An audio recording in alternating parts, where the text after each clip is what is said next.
ایک ایسا نبی جس کی موت کے بعد یہودیوں پر سب سے بڑا عذاب آیا، ایسا نبی جسے اللہ نے قرآن میں اپنی روح کہا ہے، جس کے نام پر دنیا کا سب سے بڑا مذہب قائم ہوا، ایک ایسا نبی جسے ایسے معجزے دیے گئے تھے جو کسی اور نبی کو نہیں دیے گئے، ایسا نبی جسے آسمانوں پر اٹھا لیا گیا اور ایک خاص وقت پر دوبارہ اس دنیا میں واپس بھیجا جائے گا۔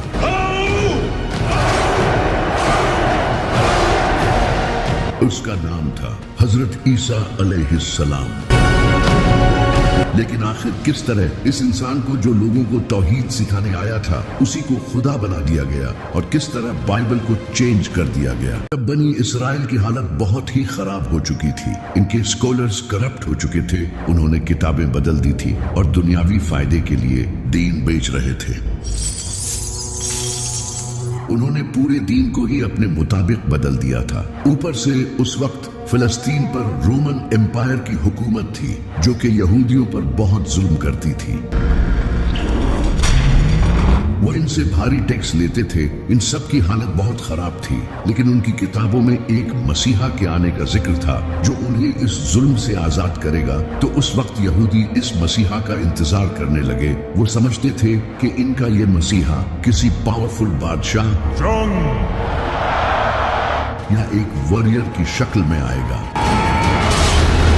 لیکن اس کا الٹا ہوا۔ ایک دن ایک پاک دامن نیک عورت کے گھر حضرت جبرائیل ایک خوبصورت انسان کی شکل میں آئے۔ اس عورت کا نام تھا سیدہ مریم علیہ السلام، جو کہ حضرت زکریا علیہ السلام کی پرورش میں بڑی ہوئی تھی۔ حضرت جبرائیل نے انہیں کہا کہ اللہ آپ کو بغیر شادی کیے ایک عظیم بیٹا دے گا۔ سیدہ مریم کافی حیران ہوئی اور اس کے بعد وہ لوگوں سے دور کسی جگہ چلی گئی۔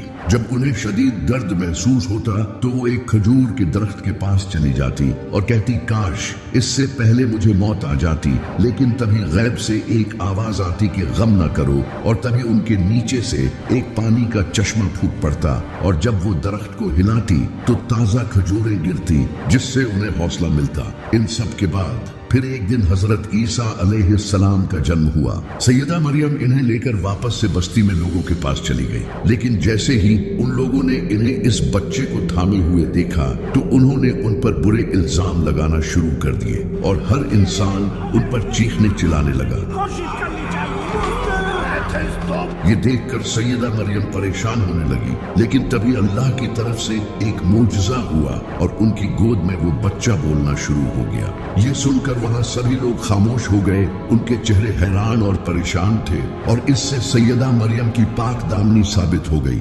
اس کے بعد سیدہ مریم نے حضرت عیسیٰ علیہ السلام کی پرورش کی۔ وہ بچپن سے ہی ایک نیک اور سادہ شریف انسان تھے۔ وہ کم کھانا کھاتے تھے، سادہ کپڑے پہنتے تھے اور اپنا زیادہ وقت عبادتوں میں گزارتے تھے۔ وہ مٹی کے پرندے بنا کر اللہ کی مدد سے انہیں زندہ کر دیتے تھے۔ ان کے پاس اتنا علم تھا کہ صرف 12 سال کی عمر میں ہی وہ اس وقت کے بڑے ٹیچرز کے ساتھ ایسی ڈیبیٹس کرتے تھے کہ ان کی عقل دنگ رہ جاتی تھی۔ اللہ نے انہیں کئی معجزے دیے تھے۔ جب حضرت عیسیٰ علیہ السلام تھوڑے بڑے ہوئے تو انہوں نے اللہ کا پیغام لوگوں تک پہنچانا شروع کیا۔ وہ لوگوں کو توحید سکھانے لگے اور حضرت موسیٰ علیہ السلام کے بتائے لاز سکھانے لگے، جنہیں ان پریسٹ نے بدل دیا تھا، اور لوگوں کو ایک دوسرے کے ساتھ اچھائی کرنے کی تعلیم دینے لگے۔ جب لوگ ان کی نبوت پر شک کرتے تو وہ انہیں معجزہ دکھاتے۔ وہ اندھوں اور بہروں کو اللہ کی مدد سے بالکل ٹھیک کر دیتے تھے، اور مردوں کو اللہ کی مدد سے زندہ کر دیتے تھے۔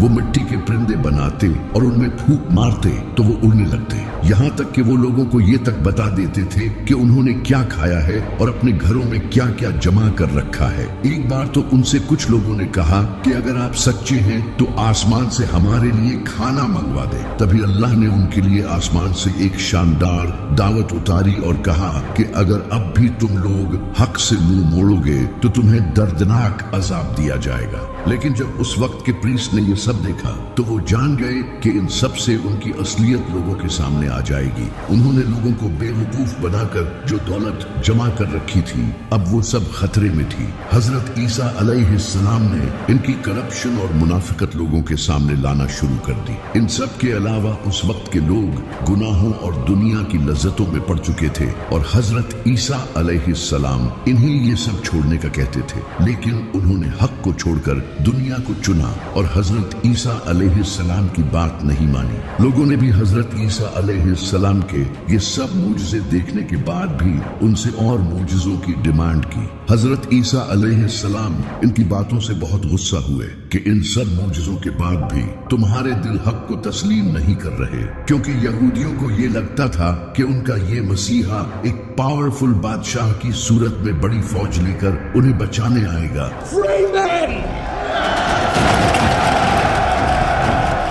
जबकि हजरत ईसा अलैहिस्सलाम उनकी तरह ही एक आम इंसान थे, बल्कि वो तो और भी ज्यादा सादा जिंदगी गुजारते थे। उस वक्त फिलिस्तीन भी रोमन एम्पायर के अंडर था। जब रोमन एम्पायर के बादशाह ने ये देखा कि एक इंसान लोगों को इन्फ्लुएंस कर रहा है और लोग इसे फॉलो कर रहे हैं, तो ये उनकी हुकूमत के लिए भी एक बड़ा खतरा था। इसी का फायदा उठाकर कई यहूदी प्रीस्ट रोमन एम्पायर के पास गए और उन्हें हजरत ईसा अलैहिस्सलाम के खिलाफ उकसाया और कहा ये इंसान बादशाह बनना चाहता है और इसीलिए ये सब कर रहा है। इसके बाद उन प्रीस्ट ने रोमन बादशाह के साथ मिलकर हजरत ईसा अलैहिस्सलाम को कत्ल करने का प्लान बनाया। इसी दौरान हजरत ईसा अलैहिस्सलाम अपने सहाबा के साथ खाना खा रहे थे। तभी उन्होंने उनसे कहा कि तुम में से कोई एक इंसान मुझे धोखा देगा, और फिर ऐसा ही हुआ। इन्हीं में से एक इंसान कुछ पैसों के बदले फौजियों को उनके बाग ले आया और इसी पॉइंट पर अल्लाह ने हजरत ईसा अलैहिस्सलाम को आसमानों पर उठा लिया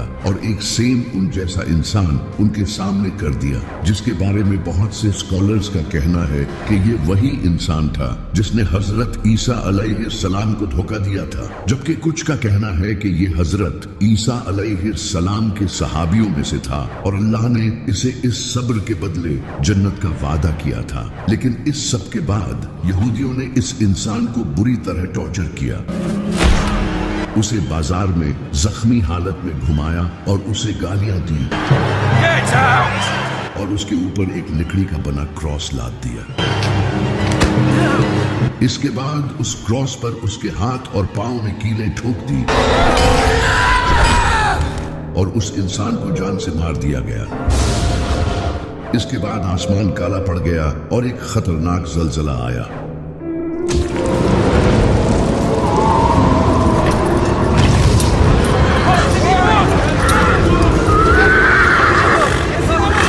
ये उन लोगों के लिए एक निशानी थी आने वाले अजाब की। लेकिन हजरत ईसा अलैहिस्सलाम को एक खास वक्त के लिए आसमानों पर उठा लिया गया है। अब वो दज्जाल का मुकाबला करने आएंगे, जिस पर हमने एक प्रॉपर वीडियो बनाई है। इस इंसान की मौत के बाद इनके साथियों के दरमियान डिस्कशन होने लग गई। इनके कुछ सहाबा ये मानते थे कि अल्लाह ने हजरत ईसा अलैहिस्सलाम को आसमानों पर उठा लिया है, जबकि कुछ का कहना था कि वो मर चुके हैं, जबकि कुछ का कहना था कि वो वापस आएंगे। इस तरह हजरत ईसा अलैहिस्सलाम के बारे में कहानियां फैलने लगी। एक फिरका हजरत ईसा अलैहिस्सलाम को अल्लाह का नबी मानता था, जबकि दूसरा फिरका इन्हें शहीद मानता था और तीसरे फिरके ने इन्हें अल्लाह का बेटा बना दिया। इस वक्त तक बाइबल एक बुक की फॉर्म में नहीं आई थी। लोगों को हजरत ईसा अलैहिस्सलाम की टीचिंग जुबानी याद थी और कुरान भी बिल्कुल ऐसे ही नाजिल हुआ था। आप सल्लल्लाहु अलैहि वसल्लम की वफात के कई साल बाद जाकर कुरान एक बुक की शक्ल में आया था।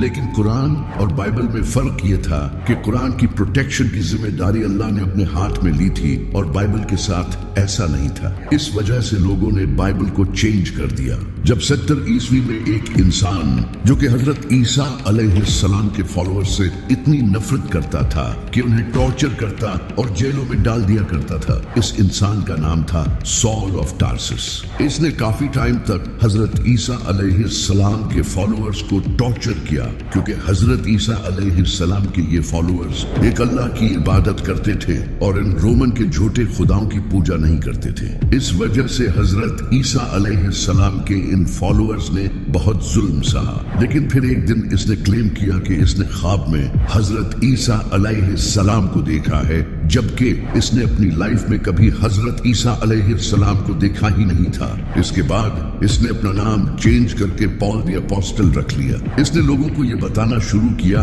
कि हजरत ईसा अलैहिस्सलाम कोई नबी नहीं बल्कि खुदा के बेटे थे। इसने ये आइडिया ग्रीक्स और रोमन से लिया था, जिनके झूठे खुदाओं के बेटे भी हुआ करते थे, जैसे हराक्लस। इसने इन आइडियाज से अपनी एक अलग ही क्रिश्चियनिटी बना ली, जिसे उस वक्त के लोग एक्सेप्ट करने लगे, क्योंकि वो पहले से ही ग्रीक्स और रोमन्स के इन कॉन्सेप्ट को मानते थे। तो ये नई टाइप की क्रिश्चियनिटी उन्हें रिलेटेबल लगी। पॉल ने लोगों से कहा कि जीसस ने अपनी जान की कुर्बानी इंसानियत के गुनाहों की माफी के लिए दी है। इनके तरीकों पर चलने की हमें कुछ खास जरूरत नहीं है, बल्कि हमें तो इनकी इस कुर्बानी को मानना है। यानी कि इस इंसान ने क्रिश्चियनिटी को ही बदल दिया था। इसने डिफरेंट चर्चेस को लेटर भेजे और बाइबल में अपने इन कॉन्सेप्ट्स को ऐड करवाया, जो कि बाद में जाकर न्यू टेस्टामेंट का हिस्सा बने। लेकिन जेरूसलम में हजरत ईसा अलैहिस्सलाम के कुछ फॉलोअर्स ने पॉल के इन आइडियाज को रिजेक्ट किया और उन्हें अल्लाह का एक नबी ही माना। इन्हीं लोगों में से एक हजरत ईसा अलैहिस्सलाम के भाई भी थे, लेकिन इनकी इन बातों की तरफ लोगों ने ध्यान नहीं दिया और पॉल की इस नई क्रिश्चियनिटी को लोगों ने एक्सेप्ट करना शुरू कर दिया और ये लोगों में फेमस हो गई। इस वक्त तक बाइबल को एक बुक की शक्ल दे दी गई थी और इसे हजरत ईसा अलैहिस्सलाम की वफात के 40 से 80 साल बाद लिखा गया था और इसके 4 गॉस्पल्स थे, मार्क, मैथ्यू, लूक और जॉन। इन चारों गॉस्पल्स में हजरत ईसा अलैहिस्सलाम के बारे में एक दूसरे से डिफरेंट बातें लिखी थी और कई ऐसी बातें भी लिखी थी जो कि हजरत ईसा अलैहिस्सलाम ने कभी भी नहीं कही। हजरत ईसा अलैहिस्सलाम के मुझसे जैसे मुर्दों को जिंदा करना, परिंदों में रूह डालना, इन्हें अल्लाह का बेटा प्रूव करने के लिए दलील के तौर पर यूज किया जाने लगा, जबकि ये तो मुझसे उन्हें अल्लाह की तरफ से दिए गए थे। लेकिन उस वक्त कई पुरानी गॉस्पल्स भी मौजूद थी, जैसे कि gospel of Thomas, gospel of Barnabas, gospel of Hebrews. इनमें हजरत ईसा अलैहिस्सलाम को एक नबी ही लिखा गया था, लेकिन उन गॉस्पल्स को चर्च के लीडर्स ने गलत कहा और इन्हें कबूल नहीं किया। लेकिन अभी सारे क्रिश्चियन हजरत ईसा अलैहिस्सलाम को खुदा का बेटा नहीं मानते थे। फिर 4th सेंचुरी में Constantine the great Roman empire का बादशाह बना।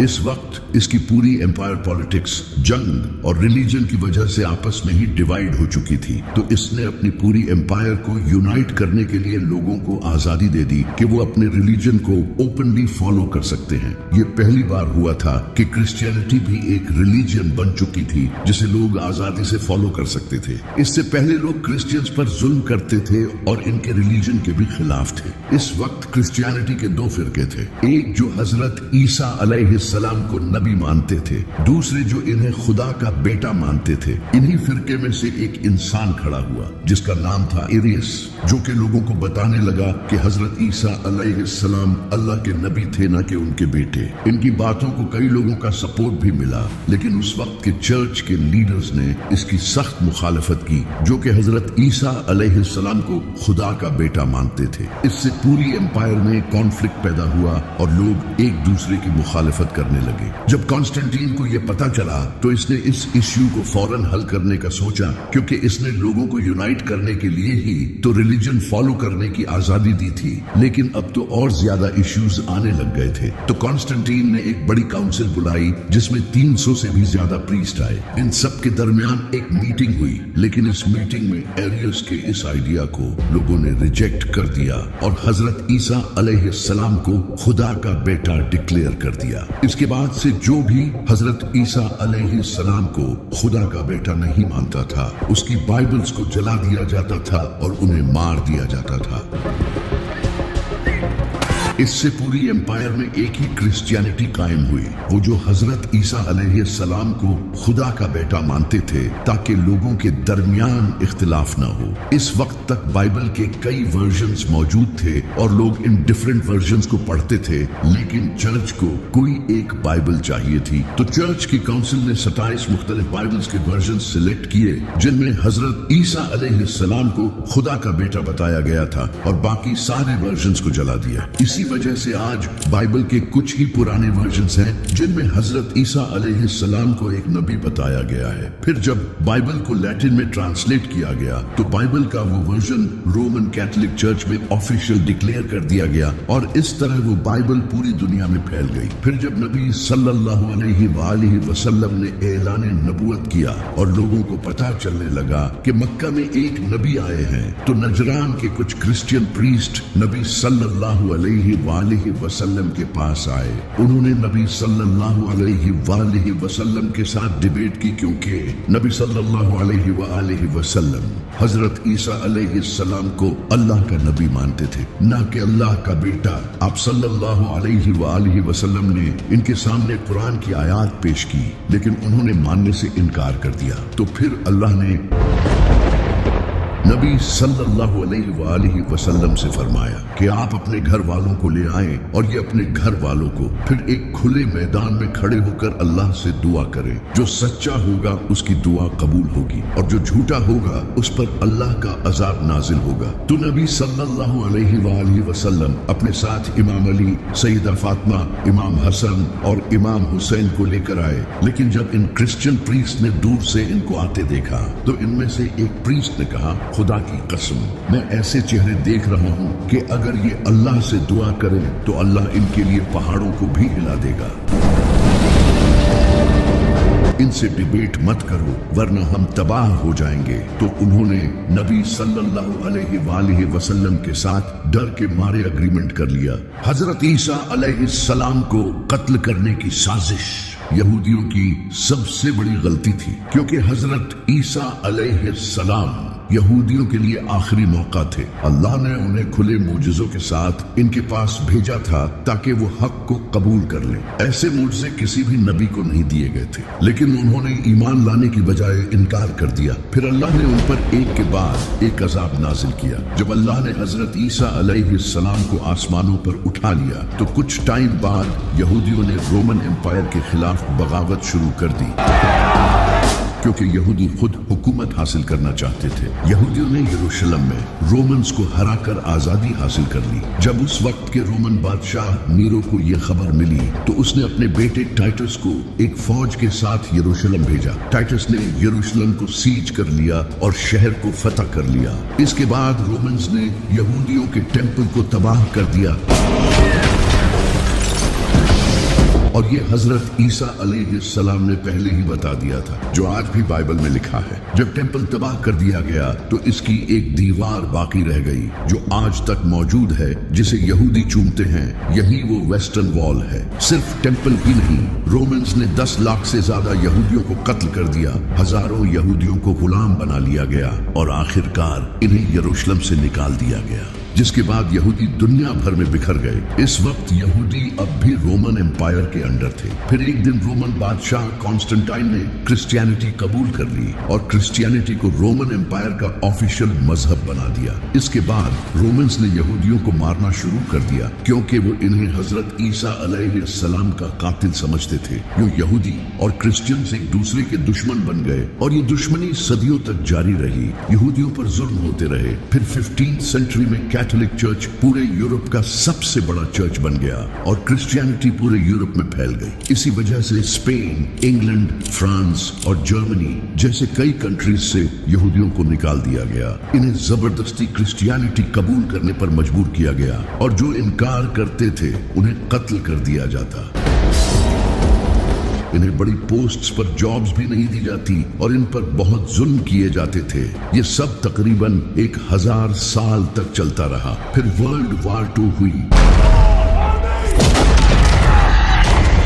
जिसमें नाज़ियों ने लाखों यहूदियों को कत्ल किया और उन पर बहुत जुल्म हुआ। ये सब देखकर क्रिश्चियंस को यहूदियों पर तरस आने लगा और वो अपने चर्चेस में यहूदियों के हक में आवाज उठाने लगे। and not by the Jews. उन्होंने लोगों को समझाना शुरू किया More than Jesus Christ. कि हजरत ईसा अलैहिस्सलाम के नजूल के लिए जरूरी है कि यहूदी यरूशलेम में अपना थर्ड टेम्पल बनाएं, क्योंकि इनकी किताबों में लिखा है कि हजरत ईसा अलैहिस्सलाम थर्ड टेम्पल बनने के बाद ही इस दुनिया में आएंगे। यहाँ से यहूदी और क्रिश्चियंस के दरमियान दूरियां कम होने लगी। क्रिश्चियंस ने भी यहूदियों के लिए अलग कंट्री बनाने को सपोर्ट करना शुरू कर दिया और इन्हीं क्रिश्चियंस की हेल्प से आगे जाकर इजराइल कायम हुआ। आज यहूदियों की तमाम साजिशों में क्रिश्चियंस का बड़ा हाथ है और क़यामत के दिन अल्लाह हजरत ईसा अलैहिस्सलाम से सवाल करेगा, क्या तुमने लोगों से कहा था कि तुम और तुम्हारी माँ अल्लाह के सिवा माबूद हैं? तो हजरत ईसा अलैहिस्सलाम अर्ज करेंगे, ऐ अल्लाह, मैंने कभी ऐसा नहीं कहा। अगर मैंने कहा होता हो तो तू जानता है। जब तक मैं इनके दरमियान था मैं इन पर गवाह था, अब तू ही इन पर गवाह है। ये फैसला तेरा है, चाहे तो इन्हें बख्श दे या इन पर अजाब नाजिल कर।